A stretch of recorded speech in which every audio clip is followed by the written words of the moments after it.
that's essentially how I was setting up their workouts. So, a typical thing like we'll do right off the bat would be just, they walk in and we do an altitude drop, something really intense. And then they'll go into doing something maybe like a speed Russian lunge for 30 seconds. Usually that's when right around 25, 30 seconds is where they're going to start to break down and not be able to hit that with a high intensity. And then they'll go into doing like an infinity walk or crawl or carry, where that's going to get more aerobic. They'll do that for about 90 seconds. And then they'll do something till failure, whether it could be hanging from a bar or doing a cross crawl Superman or something like that. And that kind of just falls into that idea of the one energy system recovering the other. That was Rob Assise, and you're listening to the Just Fly Performance Podcast.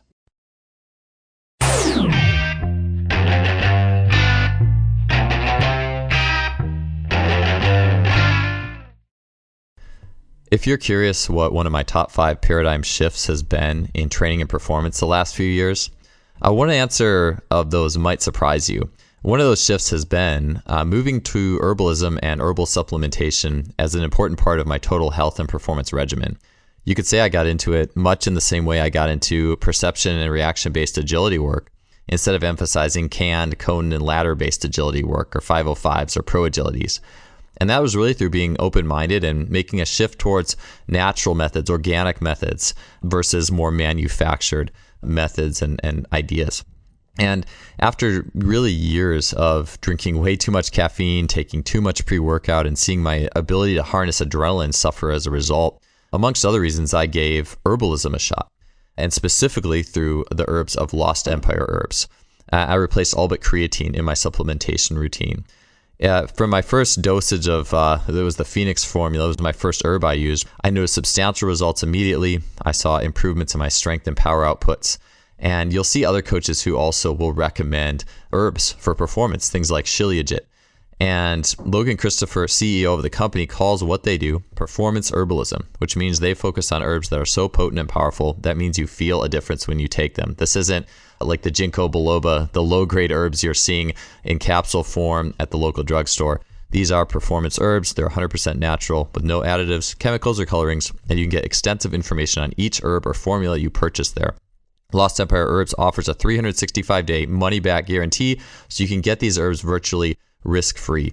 They're founded by 3 brothers interested in athletic performance, and I'm really happy to have Lost Empire Herbs as a sponsor of this show. So if you're interested in the product and some of the products specifically that I use in my own training and performance regimen, you can head to lostempireherbs.com/justfly to check out those herbs and get 15% off your purchase. So again, head on over to lostempireherbs.com/justfly for 15% off. All right, let's get on to the show. If you're like me, you're always tinkering and trying to find new ways to put together the different training stimuli you already have. Much like cooking a dish, perhaps you have the same ingredients, but finding different ways to adjust those variables. Different timings, different heats, a different layout to it can change the way the dish does come out. And so training is no different. And if you caught the episode I did with Mark Wetzel a couple shows ago, he highlighted a very important variable in training, which is complex training, the pairing of exercises, not based off of just like heavy weights or plyos or doing those kind of things together, but comparing and contrasting long and short burst energy systems. So complexing a 5-second effort with a 25-second effort. And what kind of things are we getting out of that? And how powerful that can be.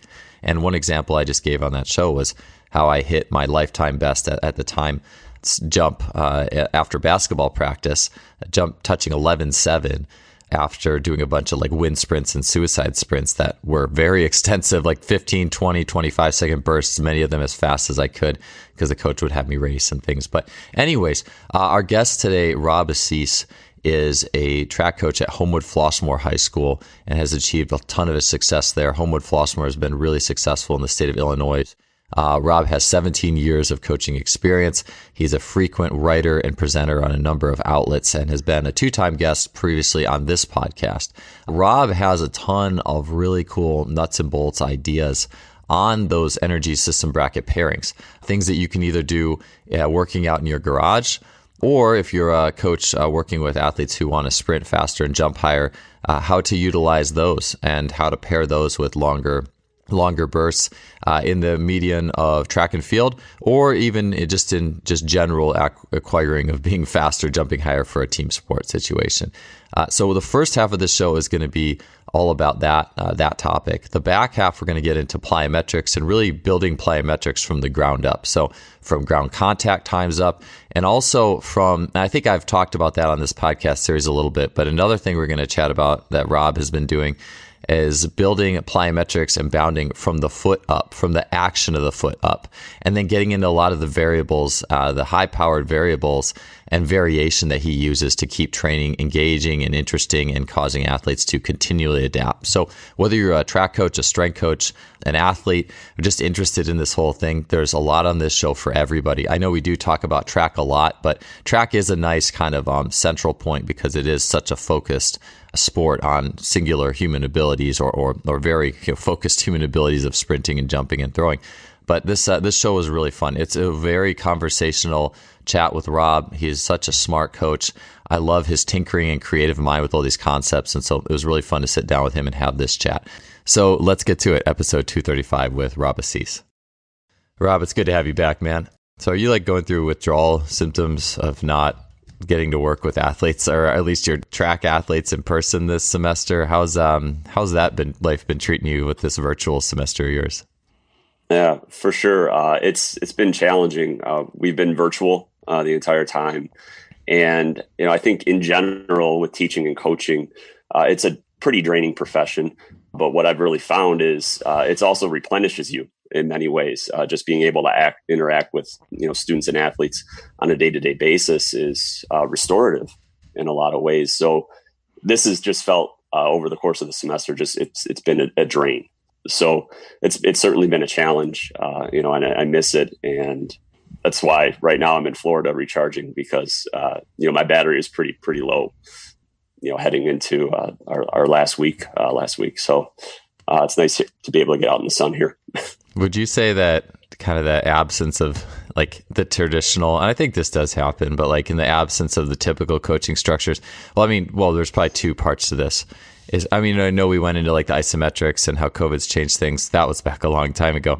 That being just more focused, I think, on you and your isometric journey, things like that. But and then you have the stress of just being able to be creative. But have you had a chance in the absence of training athletes in person to reflect on anything in a different way, or has just probably the stress of virtual made that challenging? I'm sure it has, but do you want to go into that a little bit? Yeah, I think there's been a lot of time to think. But maybe one of the frustrating pieces of it is there's not the outlet to, kind of take those thoughts and utilize them with athletes. So that's been tough. And it's the same with teaching too. We've had, a lot of time to think about how we could do things differently because we've had the opportunity to maybe have a little bit more time to think. But again, when you're not in that face-to-face environment, you're limited really with what you can do virtually. So I think that's kind of been a frustrating piece, is just not being able to take your ideas and apply them. Yeah, I will say it does make you, and this has kind of been, for me, the home base, if you will, has always just been my own workouts, because it always starts, that's where the ideas start. And then we'll start testing it on the first wave of athletes from there if it felt good for me. But that is problematic too, because the different neurotypes and elastic and concentric and metabolic, it might be, that's the tough part, is you almost have to be an actor on some level if you're doing it yourself to understand what an athlete who's different than you is going to experience this workout as. So, but I know one of the things we're going to talk about that I think is an awesome follow-up to the Mark Wetzel recent podcast, and hopefully if people are listening, they got a chance to listen to that, but I'm sure we'll get into many of the topics that were covered, but was your thoughts on creative use with the energy system brackets. And so for example, just a quick summary on my end, basically mixing very short burst, 3 to 8 second burst activities, like a long jump or something, with a longer burst activity, like a 15 to 25, maybe 30 second maximal effort, that those two working synergistically to recover each other and enhance each other. So how have you ran with that concept? Yeah. So when I listened to the podcast, it was cool just because it's been something that I've been doing I actually started training clients privately just to kind of have an outlet a little bit out of my garage. And that's essentially how I was setting up their workouts. So, a typical thing like we'll do right off the bat would be just, they walk in and we do an altitude drop, something really intense.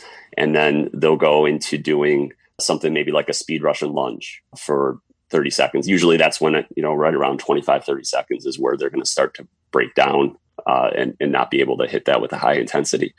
And then they'll go into doing like an infinity walk or crawl or carry, where that's going to get more aerobic.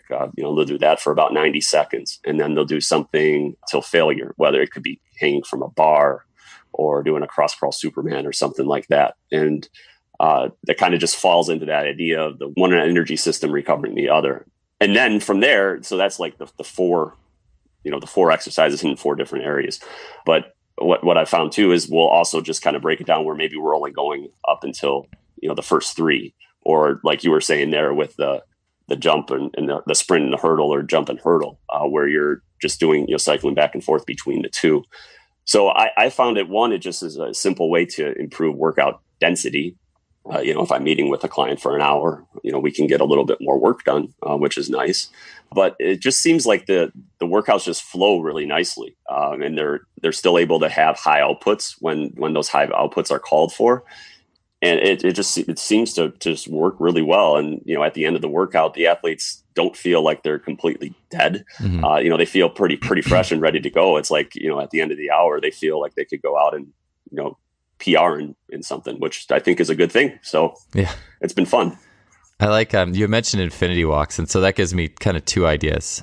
The thing that pops in my head, I was like 33, 34 years old. So 3-4 years ago. And I was doing a long jump session with a Darian back in San Francisco.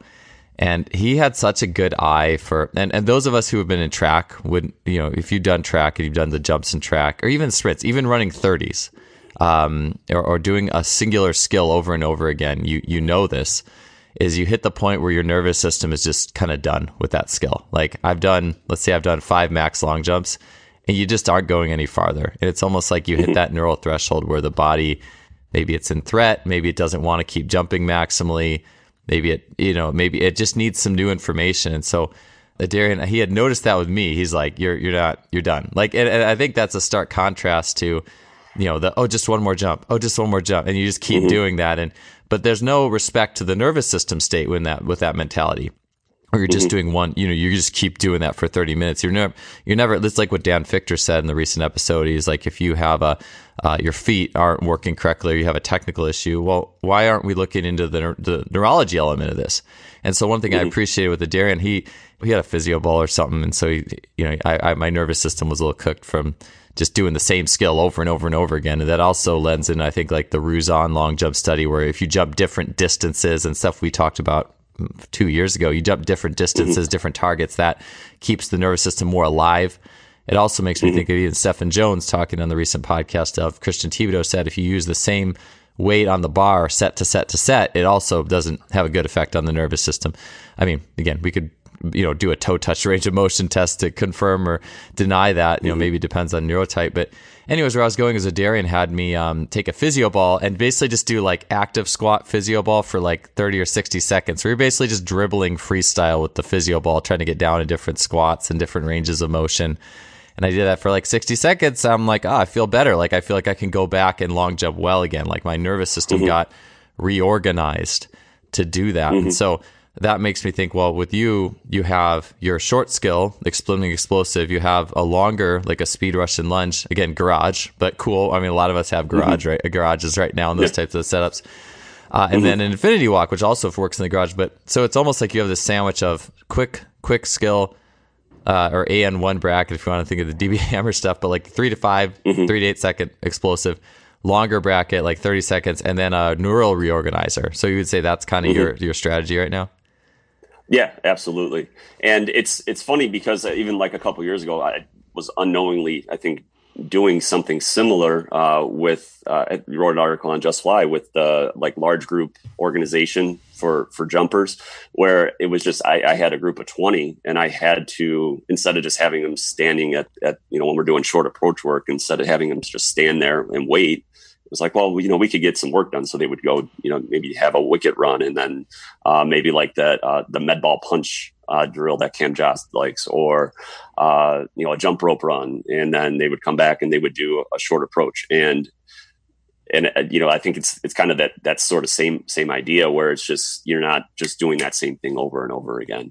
But yeah, the infinity walk, I think, is a super simple solution. And Dan Fichter talks about all the different benefits of it. But I think one thing that might be overlooked on it, that could be most important, is just the vision component. And I think that's really important for jumpers, and probably something that I'm going to do. Normally I would say like just have that fixed object that you're looking at, but with like a longer triple jumper, we know that they have to be able to track vertically. So I'm thinking of like taking a laser pointer, when we're able to meet with athletes, and move that up and down the wall while they're doing that, so they can, target it that way, just so they're able to keep their eyes on the board, ideally a little bit better. Or just find some sort of device where it just projects something on the wall that moves up and down. So that's one thing one alteration that I'm looking forward to trying with the athletes.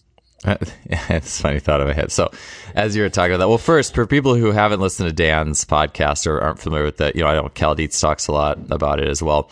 But the infinity walks it's basically you're walking in a figure 8 pattern with your eyes continually fixed on a solid one point as a solid gaze. So it's like your head has to swivel as your body's moving. I think about it as like the body working in spirals and circles. It's kind of like the ultimate example of that with a fixed head gaze. And it's good for you neurologically. In Dan's podcast, he talked about how if you superset it with a skill, it can help that skill. So just if for those listening who haven't heard about that, that's what Rob's getting at there. And I've been using that too lately, and I really enjoy it. I'll tell you, the infinity crawls were a trip for me, though. I got up from those, and I had to crane my head a lot because it was in a tight space. Like a garage, you would do this. It would be really tight. But man, that was like a trip when I stood up, like versus the carries or something. That something happened there. I should have tested. I didn't test it really with the skill, but that was hard to fix that. They're hard. So they are difficult. It'll be interesting to see, like, you chart like Larry's. But as you're talking about this, it's just funny because, like, I'm a believer that the answers, are found in nature. You watch like an elite athlete in their element who has just grown up playing and doing everything, right? And we can make so many observations from them. But I think about, everything we're doing. It's almost like we're deconstructing football or basketball or soccer, right? Like, aren't we? In a way, like we have fixed gaze. Like you take any of those games, you have timing, you have fixed gaze, you have different energy brackets. You're going to be running longer sometimes. You're going to be running shorter sometimes. Everything's multi-directional. Like I was just watching the Bobby Stroop presentation on TFC, and you have like this chart of all the different foot positions you can end in that you're going to try to train. I think it came out of Gary Gray's work, where it's like you could have the feet parallel next to each other. You could have the feet one parallel, one like at 45 degrees straight ahead. And you have like, 15 or 20 different configurations, right? And so I think that so much of what we do is we're deconstructing a team sport on some level, for lack of a better term. But then, it is good to do that because you can focus on a part where you're missing or lacking. And I think that takes a lot of skill to get to that point versus a shotgun approach. But what I was thinking is, well, one, for those of us who are track coaches and track coaches listening, it's like games are awesome. I love games. When I was coaching collegiate track, I probably played games more than any. I bet you if you wrote down who played the most games of all college track coaches in the nation on any division, I guarantee it was me. I guarantee we played so many games. And my kids were playing intramurals when they weren't practicing too. But I would say, so that's one thing. It's almost like we do this as track coaches partly just because we want to control volume, and we don't want people to get hurt, right? Like that's a big part of it. But I was just thinking, and this could go for anyone, track or not, but like if you're trying to fill an AN2 bracket and you have some space, like you have a basketball court, what if you did a depth jump or something? And I've written workouts like this recently that have gotten good response from the athletes I've written them for, but like do some depth jumps and then do like, you could do like a court suicide, but why don't you just dribble the basketball up and down the court 4 times and make a layup, like something like that. Or soccer ball, like dribble a soccer ball 200 yards and you have to touch it, every touch or something like that. Like, how would that impact the athlete in terms of reorganizing it and then go back and do a long jump? Or, I mean, I'm sure it's all works, like it's all creative and all novel, but or if that sport has like a mental, like they love playing soccer or they love playing basketball or football, or go out and throw them a pass, 3 times, or just, I get these thoughts about how to integrate a ball that therefore requires timing for the longer bracket, where you have to do more work and do it intensely and have some emotional commitment, then go back to your short depth jump or heavy weight or short sprint or whatever. Sorry, it's a lot of rambling, but you're just giving me some good ideas, things to kind of flow with. Yeah, one thing that I would like to do, and we just weren't able to do it in terms of space. Well, when we're indoors, we have a great indoor facility, but all 4 basketball courts tend to be filled.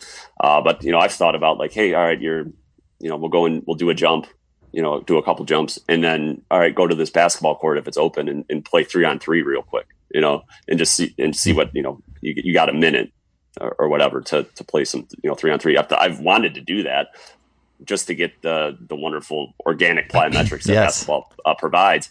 But it just, again, that space issue was there. But we do have a turf field, and, you give me ideas of, maybe I can have the athletes go and play a little touch football, in there, as long as they don't get hit by a shot put. That's fine. Things would probably be pretty good. I love that idea of going and play. Like, yeah, because like basketball is the best warm up, right? So go play for X amount of time, or if you had full court, I always feel like full court just gives you that muscle temperature, and it probably goes into that 20, if we're talking steady state work, that 10, 20, 30 second of running bracket, a little bit more than half court. But yeah, I would say 3-on-3 full court. Yeah. Oh man. Yeah. And then do some long jumps. Yeah. So if 3-on-3 full court for like, 2-3 minutes, and then come back and do a couple long jumps and then go play again. I think, and I just, that stuff, it just reorganize. In addition to, I guess you could say, the energy system, this is recovering the other from just a pure power or force, because we like to look at those variables, but just the recovery of the nervous system too. And it's the same reason that I always thought about this, like, why is it that you can only do 20 or 30 or 40 depth jumps max in a session? And if you do 40, like good ones, you're cooked. Like you're done for a week. Not done, but you're going to be recovering from that for a week on some level. But you could go play a basketball game and do 100 maximal jumps, quote unquote, and be, you might be a little bit down from just the total effect of the game for a day, but you will not be recovering neurologically from that effect as long. And you think about all the things that go into that game. You're not doing those 100 jumps in a row. They're all spread out, and you all have little quick jabs and cuts and longer runs and shorter runs, and your vision is fully active and emotion and all those things between all these. And so, I mean, this podcast is coming out soon, but I was, talking with Dan John about plyometrics, and I've kind of reframed what I believe to be optimal plyometrics to really just like playing basketball and trying to do dunks at the end. I mean, depth jumps, I still always will believe in depth jumps, but it's almost like the core of it is the further you get away from playing basketball and trying to do dunks at the end of the game, you're missing something. You really are. Yeah, I agree. 100%. I wanted to take a quick break from the show to talk to you about 2 units that Simply Faster now has out that are excellent for training data collection in measuring bar speeds, sprint metrics, limb speeds, and more. The first is the VMAX Pro.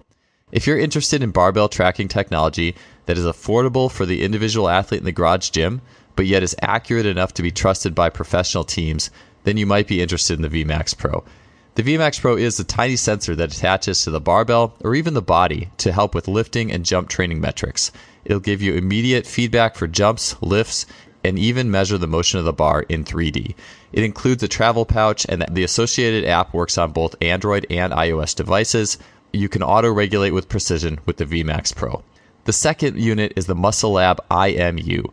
If you want to take your movement training to the next level, then the IMU is something you would definitely want to look into, as it's a pocket-sized sensor that can attach anywhere on the body and deliver research-grade motion real time.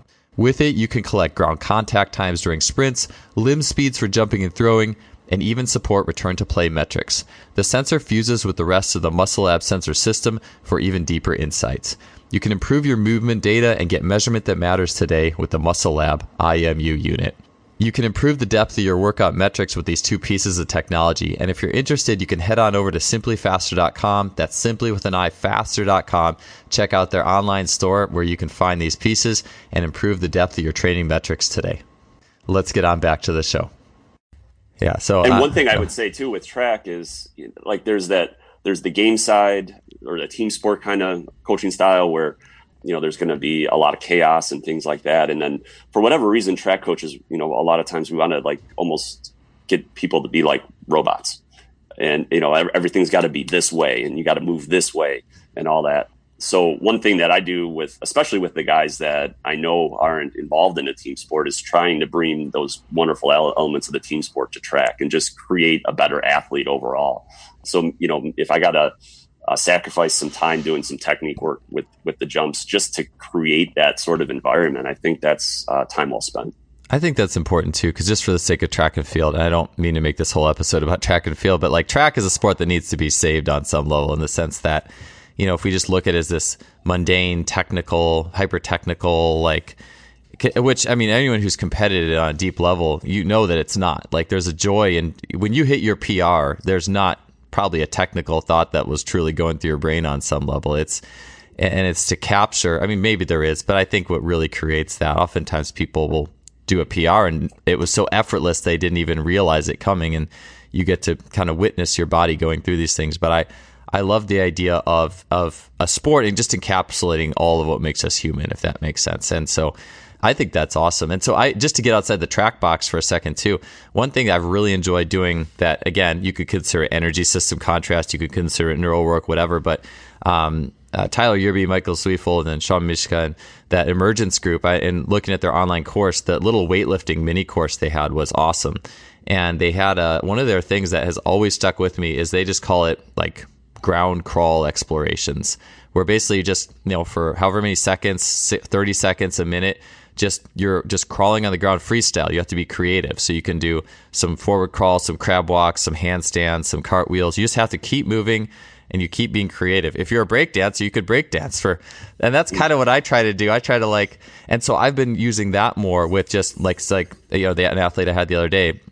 We were just doing it for a finisher after the main work, but I just had him doing some push press with more of an upper body emphasis, and then he would superset those 5 push presses with 30 seconds of and this is alignment with ground-based exploration.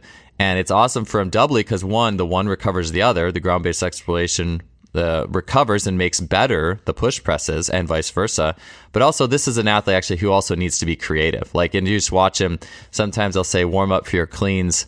Or whatever, and I'll say, hey, I want you to be creative. Every rep has to be different than the last one, and he really struggles with that. He's really thinking about he's very mechanical in that sense, and so it's almost like also an excuse if you're going to use these longer brackets. I think it also can be for the strength and conditioning or pure, not track related. I've had a lot of enjoyment using those, supersetting that stuff with weightlifting sets to also fulfill the bracket requirement, or not requirement, but it's a good thing, and then to give them grounds to be more creative. Yeah, and that actually made me think of one thing that we did 2 seasons ago now, but we would just give athletes at the start of practice 15 minutes to, on a Friday, we just say, all right, 15 minutes, you get to do whatever you want to do for warm up. And tying this into the Thibodeau neurotyping thing, you would see the type 1s would do something where they're competing. So they would do a mirror drill or something where they're competing. And then you'd see the type 2s, they would it would depend who they were hanging out with. So it was okay, well, if they're hanging out with the ones, they'll go and do the competitive thing. But if that day they're hanging out with the more type 3, the type 3 would literally go through the same warm up that we do every day. It was just, it was just, that's what I do. They were so meticulous. So it was you could go through this whole profiling thing, but if you just give the athletes 10 minutes and watch what they do, it would tell you it basically tells you exactly what they are. So it's, just kind of cool. Just made me think about how that kind of connects the dots there. Yeah, not to get off track, but yeah, back at Cal especially with my swimmers, I got to the point after 7 years of kind of doing, my warm-ups evolved over the years from traditional warm-up prep to more active stuff. And thank God. I mean, that was such a huge transformation. And I remember a lot of times I'd have a morning lift group and they would come in and I would give them 2 options. I'd say, okay, you can either do the warm up as written, here it is, or here's some sections. So it's 3 minutes. kettlebell, and that's it. 3 minutes, monkey bars and dip stand. That's it. You do whatever you want. And you would see like, yeah, the type 3s would just do the same. They want a written warm up. They want structured. The people who are more, and that's a big like line down the middle. In hindsight, if I was to continue to have evolved that, and this is a good idea based off what you're saying, is the third option is pick something competitive, pick something like a not grappling, but like, you know, something like reactive, where you'd have to touch their guy's knee before he touches yours, or something that's something that you're involved another person. It's reaction based, and that would have been cool to see. Here's 3 warm-ups you can do today. One is the typical, you know, movement prep, whatever. Here's another one that's like, you have this amount of time to do whatever you want with these implements. And then here's one that's competitive with a partner. And now see, and this being probably more strength and conditioning or gym related, but I would think it would be cool to say, here's this, and now see what your athletes pick. And yeah, based off what you're saying, you can probably, you could probably guess exactly what they're going to choose. Yeah, for sure. I love that. So yeah, I know we could go on talking about that forever, man. I really like that, and so I always am excited to have these talks and get these ideas. And so maybe taking a little bit of a turn is teaching bounding. So bounding is an interesting one. I think I've honed in on a process on teaching it really probably working with the Darians helped a lot. If you would have asked me 5 years ago on how do you teach someone how to bound, I'd be like, I don't know. Like I just start doing it and cover the minimum. I would actually, with my youth athletes, I would have said, here's 20 meters, cover it in as few steps as you can, and just let them do it organically. But what are your thoughts on bounding progressions? How do you teach athletes how to bound? People who can't bound, why is that? And what are you looking for to help improve that? So in my context with jumpers, it's obviously an important skill just because of the foot contacts. So I'd say in general, I kind of slow cook it for the most part. And we really just focus in on foot contact from the get-go. So it'd probably be what you would classify more as like a class 1 to class 2, where we're getting the full foot contact, heel toe, or, going from heel to toe. So we're really trying to wire that in initially, and we'll just do it on a low intensity. So we're not really going crazy with it. So I call them baby bounds, and then we'll progressively, move the intensity up. We may target them more vertically. Initially just pushing the bounds vertical, and then just again, it's very individualized. I would say more than anything is just depending on what the athlete is doing. We'll progress them. We'll do different things with the arms at times. I'm big on everything's triplanar in movement, but maybe addressing or emphasizing other planes. Having a diagonal bound mixed in, or something that's just lateral or on a curve or something like that, I think is helpful and just broadens the range of the skill in general. But I think, why athletes can't bound is an interesting question. We were looking at with the contact grid this fall, going through and doing speed bounding and capturing some data with it. But, a lot of that data was kind of worthless because athletes couldn't speed bound, so they were getting like really, really quality, they had the lowest ground contact times, but they also weren't doing the drill. So yeah, like I think it's just a matter of, they're not ready. So it's just making sure that you're sticking to, maybe they're not able to handle that stimulus yet. So making sure that you have some unders for those activities that will eventually allow them to be able to hit the requirements of the activity. So we'll stick with standard skipping and galloping and things of that nature to get, and sprinting obviously I think is we'll make sure that we address that. So eventually they'll be able to get to that point where they can handle that intense activity.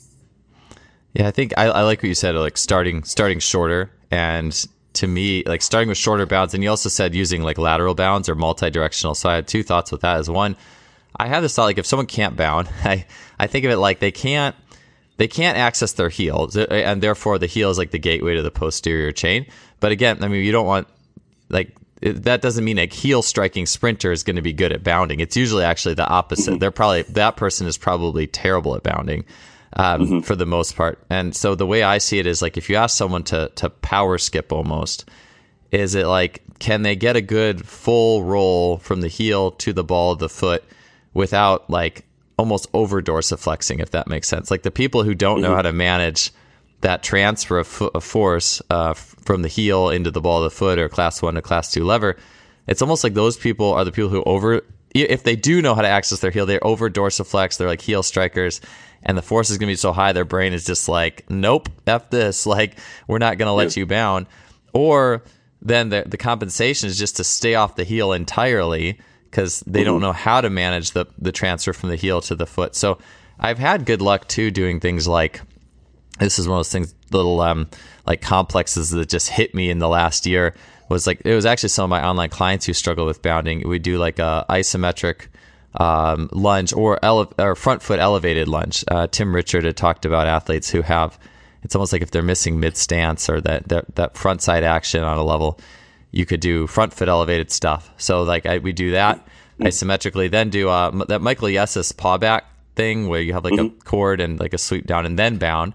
And I remember one of my clients sent me a video, and it was him bounding, and I was just like, was this the same person as it was a month ago? Like, it doesn't even look like you anymore. So that was a bit a couple of things that I've been toying with. But you mentioned I'd like to get in the multi-directional stuff, because I saw, what do you think about this? Justin Moore, he's been on the podcast 3 times. Actually, I should have him back to chat about this, but like using lateral bounding as a teacher, because it seems like people can almost do like a lateral bound with a little forward emphasis far better than they can with like just pure linear. Do you think that's because it gives them more of the foot, like it just throws you into more of the foot? Or what are your thoughts on using lateral bounds as a teacher? I think you have to rotate through the ball, the first metatarsal, right? I mean, you have to when you're doing the lateral bound. So I think that's something that I think definitely holds value. And you're also, I think, getting more of like that lateral sling involved with it. So there's some more, when you go back to linear, you've strengthened that pattern a little bit more, so you can be a little bit more stable. So I think there's a lot of good value there. And also just in general, creating someone who, may be involved in team sports. You're giving them that different stimulus. I think sometimes in track, we just think in linear, sagittal terms, and, getting out of that can certainly be helpful. Yeah, I like that you mentioned that, because that does, the people who really are bad at bounding, it's like they're locked in supination. They can't, even saying pronation, supination, that's one of those things that I'm still processing in my head, because when you're sprinting, you're not doing a full total body pronation like you are when you jump.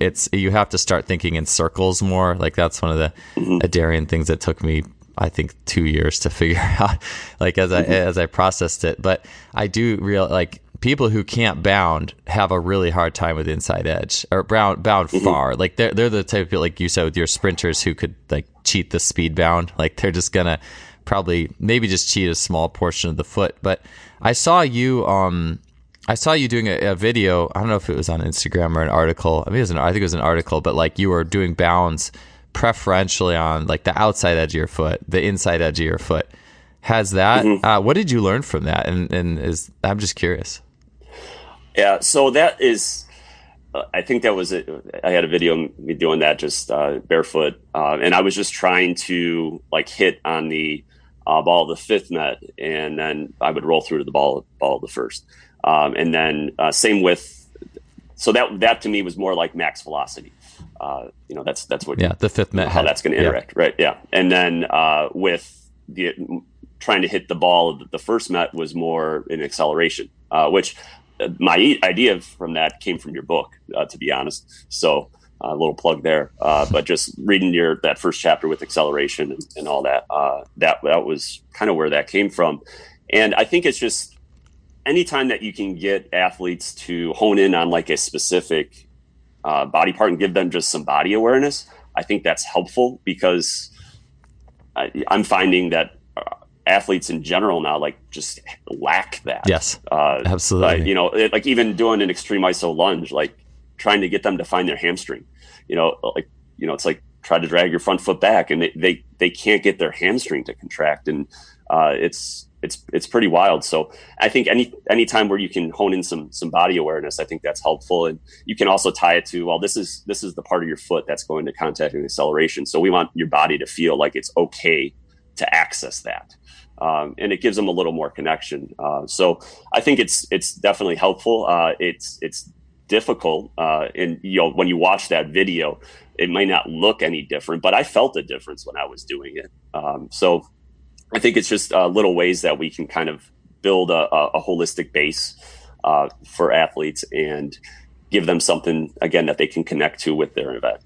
Yeah, I couldn't agree more with the field thing. Yeah, the last podcast I just did with Lee Taft, he was talking about the differences. I mean, he's been training speed since '89, right? And I would have loved to see his opinion on, or just like a general, maybe just a study on just good moving. And it's like, well, how do you even quantify for this study, right? It's almost like doing research in the field of psychology. It's a much more softer science and again, but what we're talking about, I think, is almost it's into the art far more than it is, I guess, like a hard science, you could say. But you could, if you wanted to make a science out of it, right, from terms of like a double-blind placebo, whatever style study, to have athletes who are quantified as good movers. Like, this athlete moves very well, they have body control, they have body mastery, and just having them go through things like, because I've seen athletes who can't even do like a cat-cow the first time. They don't even know how to move their spine or their hips or differentiate joints at all. And I'm starting to go through this more myself. But the amount of athletes that don't know how to move to particular parts of their body or particular joints seems to be very high. And so I'm curious if good athletes just naturally.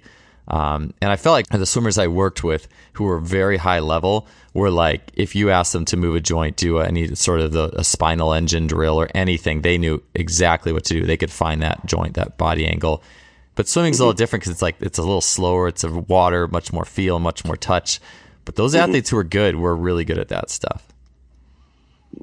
Yeah, that's interesting for sure. And I think you could tie it into the neurotype piece a little bit too, with just like that natural athlete kind of person. But in general, I'm definitely seeing where, I talk about it all the time, where I have athletes, high school athletes that walk in and can't skip, and that's kind of a problem. So I think a lot of it is just the developmental piece, and I don't know how much of that we can get back if they're not exposed to it when they're growing up, but we can either sit there and complain about it, or we could try to fix it the best we can.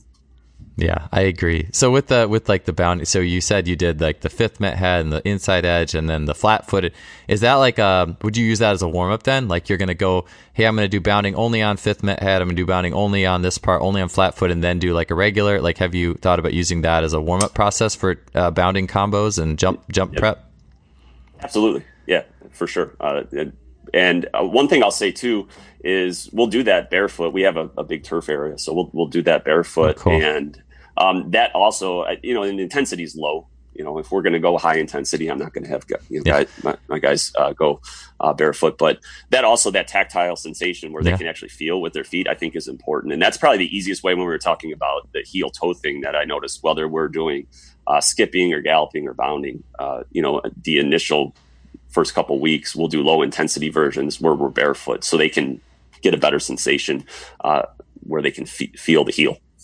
Oh, that's awesome. I like that a lot.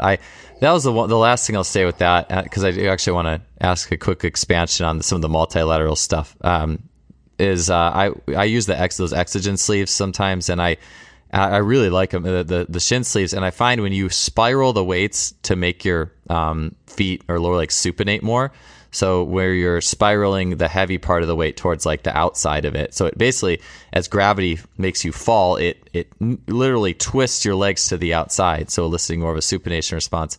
And I find that especially in my left foot, because that's a little more pronated as per PRI or whatever, and it's more inside edge oriented, is as soon as I make the weight steer that foot into supination, I feel so much springier off the ground in that foot. It's crazy. So that's just something I've been playing with too. And that's what I was thinking about with your, maybe I'll have to use that as actually I haven't even used that as a warm up, but something like that would be cool as a warm up too, hey, what alignment feels the bounciest, and then kind of roll with that. Yeah, I just got a set of the Exogen, so I'll have to try that out. Yeah, do it. Cool. I'm gonna ask for a report back here soon. I'm really interested in where you go. So tell me more about your lateral. And we maybe talked about this curvilinear bounds on the last podcast, but I know I saw like a video of you doing like linear side, or what are some of the different combinations again of the bounds, and then how do those shake out in practice? So yeah, I think you have your traditional skater side to side. We'll do ones where they're diagonals. Our guys call those fro zones from The Incredibles. Oh, yeah. Kind of looks like so that's how they kind of identify with it. The linear one to like the diagonal, that's one that I stole from Dan Fichter. And that one I think is just a challenge in terms of coordination. Guys struggle with that. So, I definitely like that. There's also, I think we call it the Polish bleacher bound, which I stole from Ken Jakowski, but that's like where you're actually, you have a bleacher and you're going laterally, but you could also move forward where you're just kind of you're jumping up onto the bleacher and switching sides. So that one's another one that we'll do, and you get a pretty big eccentric bang for buck on that one. And then, we'll also periodically, work curvilinear stuff. So whether it's just on the curve, the indoor track, or on a circle, or in a serpentine sort of pattern, we'll work different things. I'm probably more partial to skipping, although bounding we'll still do. So skipping, galloping a lot on the curves, and bounding, like I said, we'll do a little bit. But I just think it's, again, just broadening that general range of movement and not making it so sagittal. How do you, so would that be like the warm up because I think when we typically think bounds, it's like, all right, here's, go 5 steps and 5 bounds as far as you can. Like that's like a big meat and potatoes like entity there. Would you do like linear or curvilinear stuff to warm up for that? Or would it be its own workout? Is it more of an off season versus in season thing? Tell me a little bit about how you're distributing some of these alternative bounds, alt bounds, we'll call them, versus the actual like linear as far as you can type thing. Yeah, we'll absolutely kind of mix things up in terms of a warm up. So it's back to that basketball idea where we're doing a lot of different things. And then if it's, I've been using the contact grid a lot with bounding, just we look at the power metric there. So prior to that, we'll do a variety of different things to make sure that they're feeling good and ready to roll. And they really want to, we again target that power number. So it does a lot of the same things that setting up timing gates do, right? The intent is great. So they're trying to hit a higher power number.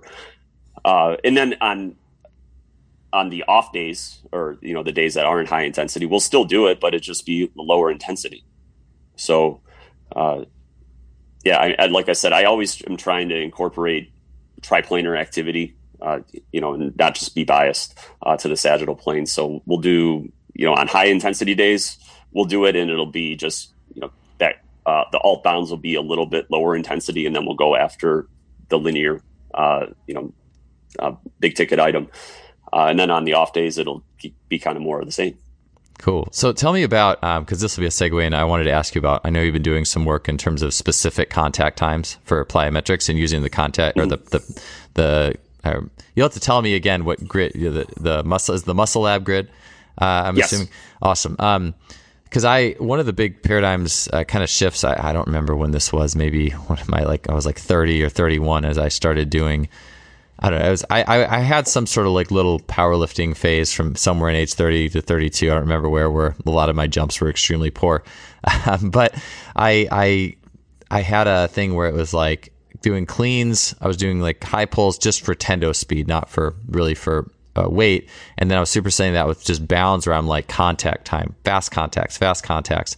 And that seemed to really boost my capacities, sprinting, jumping, just power out overall far more than just bounding for distance or anything like that. So that was the first experience I had with really a contact derivative. So tell me how the power, tell me more about how that power indicator works with the bounding and some stuff that you're seeing there versus just go bound as far as you can. So I don't really give them any cues heading into utilizing that. And I would say, for the most part, they're just trying to, in that context, they're trying to bound as far as they can. But that what I've noticed is like within a traditional double arm, like power bound, the number that tends to be pretty good is 25 and above. So that's in watts per kilogram.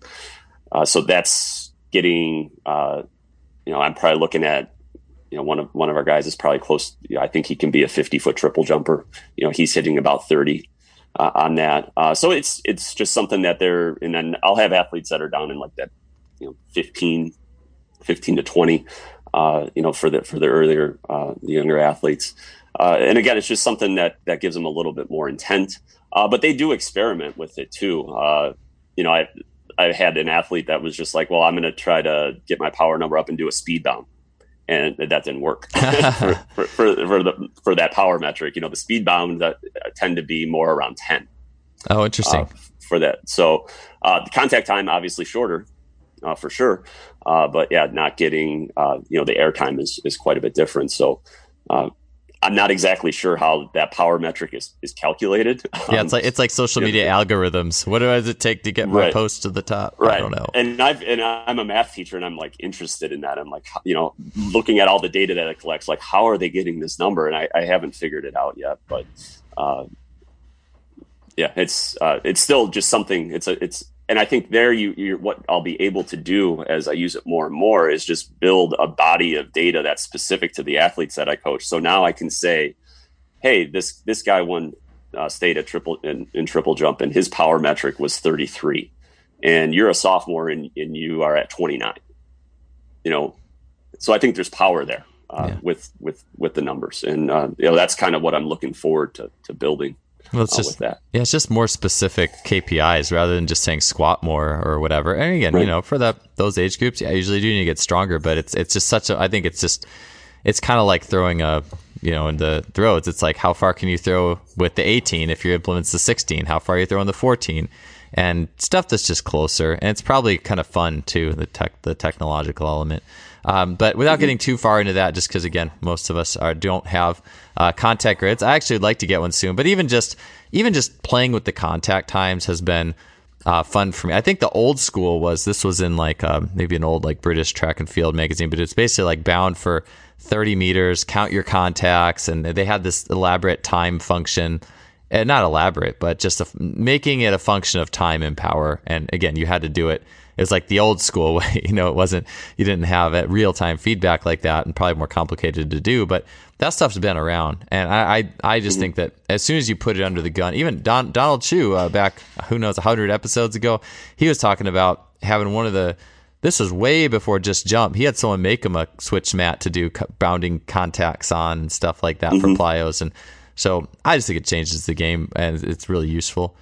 So in terms of your other, if you got any other thoughts, I was going to ask you about just contact. I'll just say the one thing that I think is gold is, at least for high school males, their performances are pretty much identical to elite women.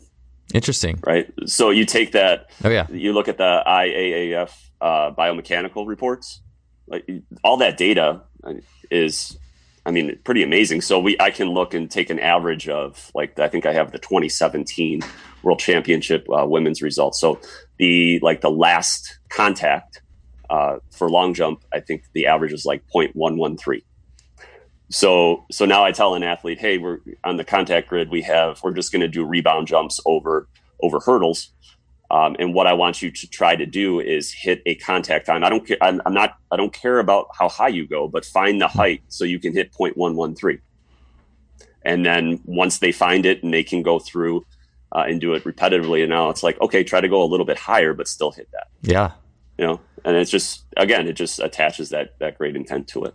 I love that. I think that I really have so shifted my mentality, and this could go for really anything. It could just from a contact time and sensing the foot first, because we do build our technique around what's happening in the bones of the foot. And again, everyone's different. People have different shaped talus bones, and there's different alignments, and it's just, there is no one model with the foot and people's arch heights and everything, right? But just to have some sort of, because especially with long jump, like people who like their shin or jumping for distance, people whose shin just goes way, way, way far forward before that foot toes off, that's a problem. Like you're never going to, you will never be as good as you can be unless that is taken care of. And so I think that's awesome to have practices that do revolve. I remember even, with just having a coach's eye on my phone, I would have like club high jump. We would do, hey, I just want you to make this take off as fast as you can. I'm going to video it. We're going to go through, I'm going to count frames, and we're going to see how quick that was. Okay. And so for athletes who were just, I had to be binary. It was like for athletes who were just spending way too much time on the ground, we would get the phone out and I would say, hey, let's count frames and let's do that. And that seemed to be very helpful, because as soon as you saw what that athlete looked like with the shortened paradigm, it was so much better. Like all the technical stuff over the bar cleaned up, like everything got better. And to think that it's just, that was the lowest hanging fruit for that athlete. And again, it takes a while. You have to sit there and you have to drop the little counter and coach's eye and all that. It's clunky. But I love that stuff.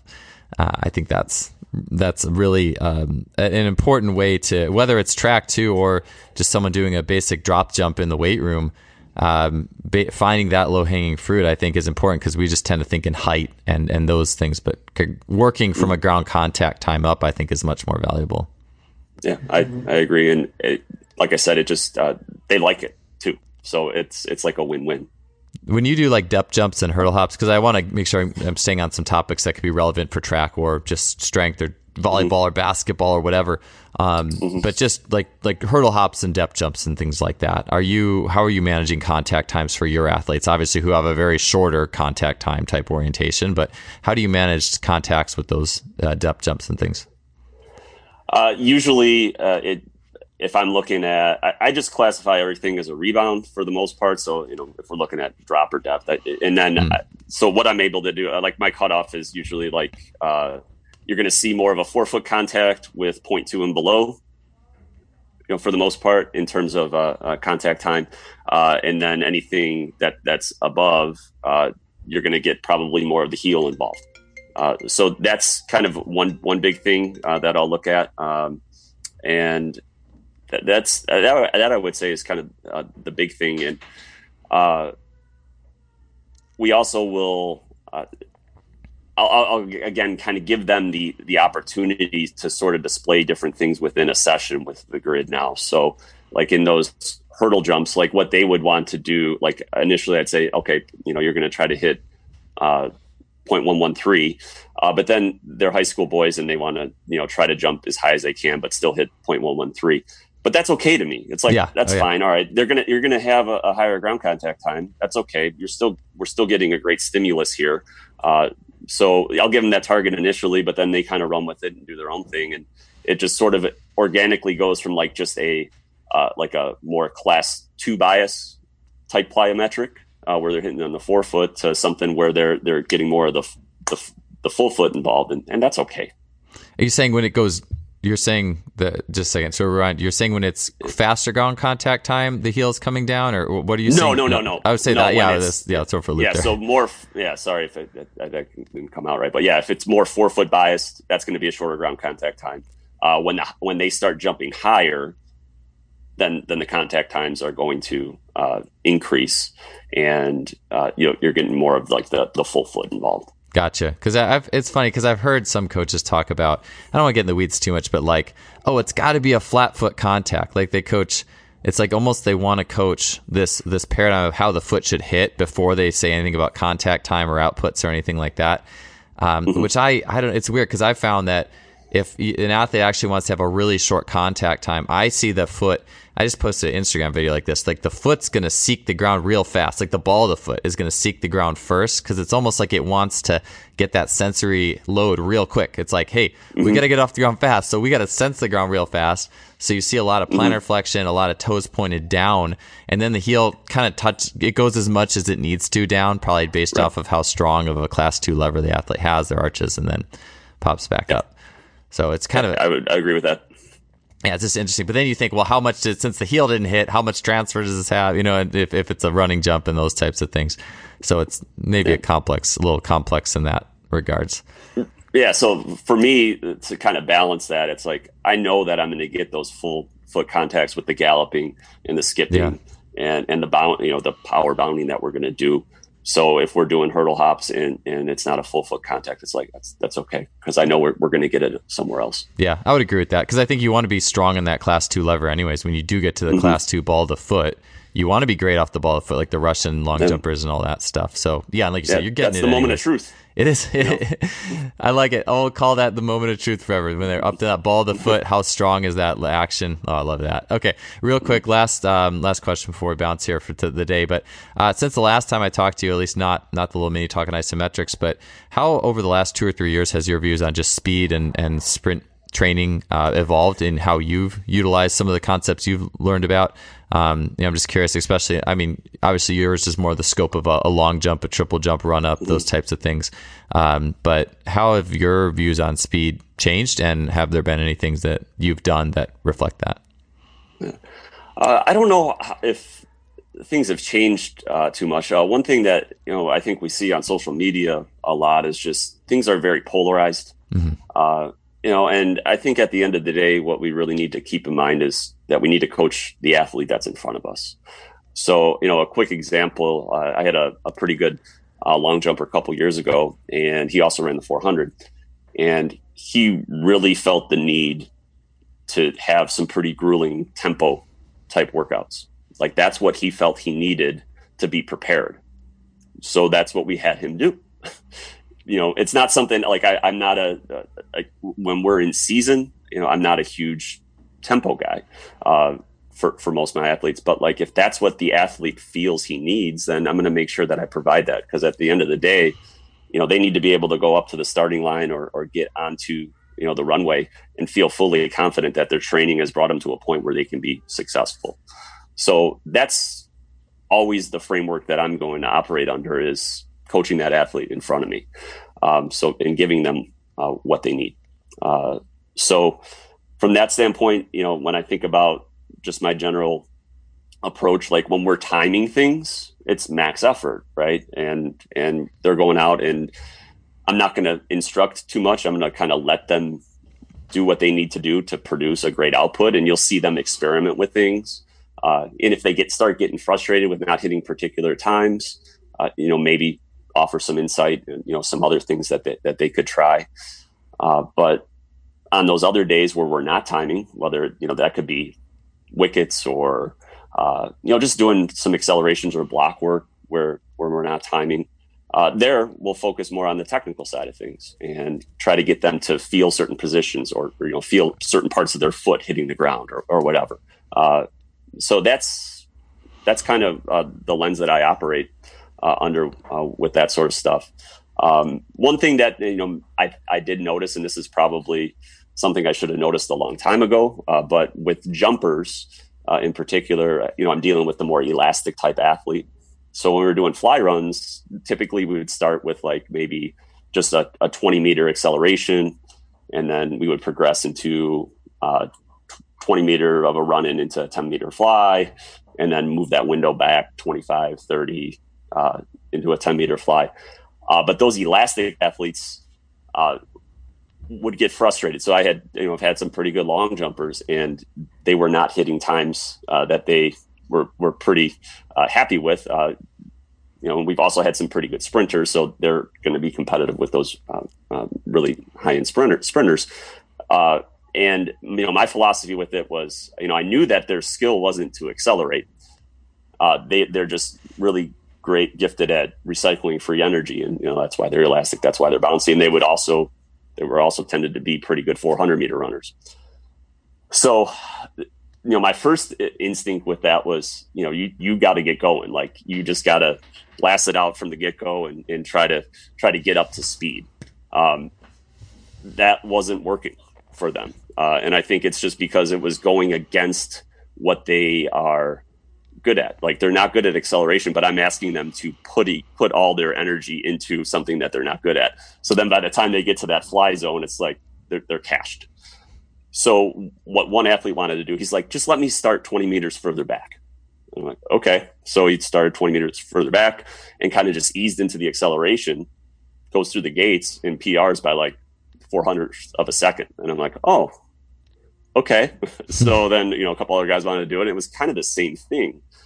So with the elastic type athlete, I think that gets into more of like what I would call like a max velocity blast, where you just go you're trying to go crazy right from the get-go, versus a max velocity bleed, where you ease into that acceleration. And if your target is to hit your highest velocity in the workout, if that's like your goal, well, we should make sure that we're providing the opportunity for the athlete to kind of figure out how to get there and at least give them that option. Yeah, for sure. I would have most definitely been one of those athletes who needed the longer run up. So I definitely get that. I think it's, again, like you said, teaching it to the athlete. It's definitely important to do that. And it's hard managing a group too, because I would say it'd be easy to say, well, everyone should have an individual run up. But at the end of the day, it's like, it's easier just to say, start here, everyone goes from here. It's something Right. you do have to learn. I mean, that's how I used to roll with it. So I definitely, there's definitely that. Maybe you could almost have like two different starting spots, the elastic start and that's probably, I imagine, what you ended up doing, kind of had the elastic and concentric start. Yeah. And we, like early in the fall, we had where it was like, okay, you're going to do two from here. Yeah. Everyone's going to do two from here. And then, Okay. and it'll be a blast style. And then now everyone's going to do two from back there, because we didn't know at that time. And it's just like, we'll see what happens, and just let us know which one you like better. Cool. So what was sorry, actually, I'm behind the times because I remember hearing about that article, but did you find, and most people, like the bleed is the gradual run up into the fly, and the blast is like just go as fast as you can, right?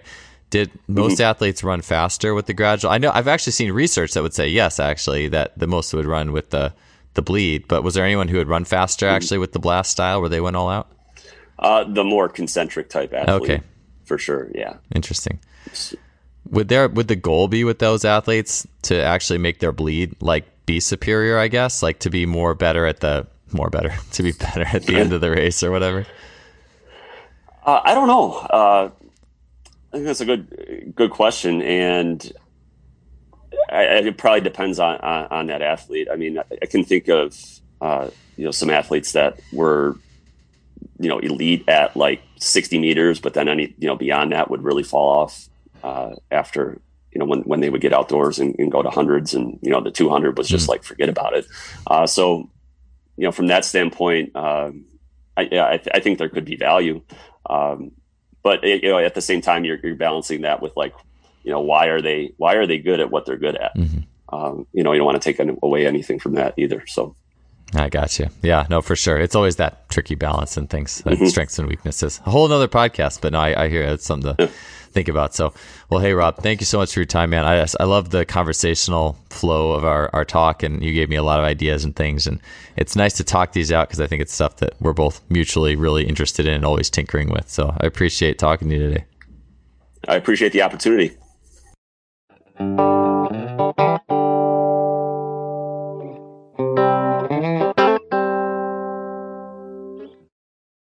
That wraps up another show. Thanks for being here with us. Really fun talk there with Rob, with a ton of just practical nuts and bolts ideas and observations on how to make our training process a little bit better. If you enjoyed the show, you can leave us a rating or review on iTunes, Stitcher, whatever you're listening to. We'd really appreciate it. And we'll see you guys next week with another great guest. Have a good one.